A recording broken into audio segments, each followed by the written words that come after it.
أعوذ بالله من الشيطان الرجيم بسم الله الرحمن الرحيم ولئن سألتهم من خلق السماوات والأرض وسخر الشمس والقمر ليقولن الله فأنى يؤفكون۔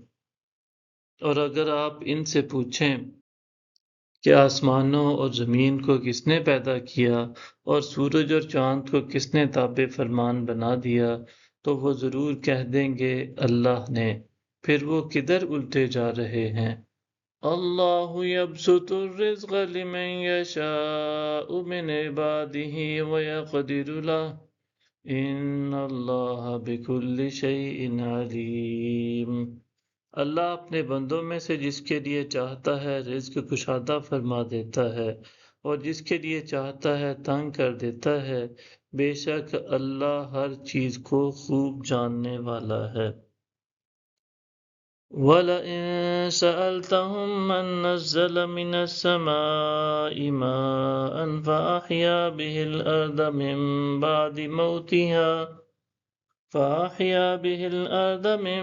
بَعْدِ مَوْتِهَا لَيَقُولُنَّ اللَّهُ قُلِ الْحَمْدُ لِلَّهِ بَلْ أَكْثَرُهُمْ لَا يَعْقِلُونَ۔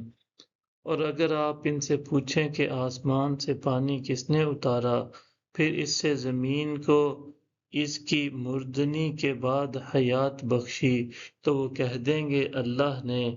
آپ فرما دیں ساری تعریفیں اللہ ہی کے لیے ہیں بلکہ ان میں سے اکثر لوگ عقل نہیں رکھتے۔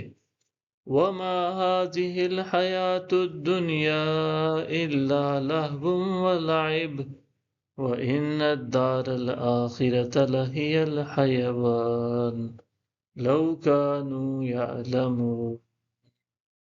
اور یہ دنیا کی زندگی کھیل اور تماشے کے سوا کچھ نہیں ہے، اور حقیقت میں آخرت کا گھر ہی صحیح زندگی ہے، کاش وہ لوگ یہ راز جانتے ہوتے۔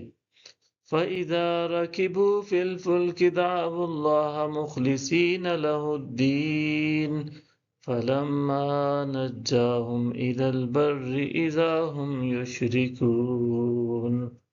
پھر جب وہ کشتی میں سوار ہوتے ہیں تو صرف اللہ کو اس کے لیے اپنا دین خالص کرتے ہوئے پکارتے ہیں، پھر جب اللہ انہیں بچا کر خشکی تک پہنچا دیتا ہے تو اس وقت وہ دوبارہ شرک کرنے لگتے ہیں۔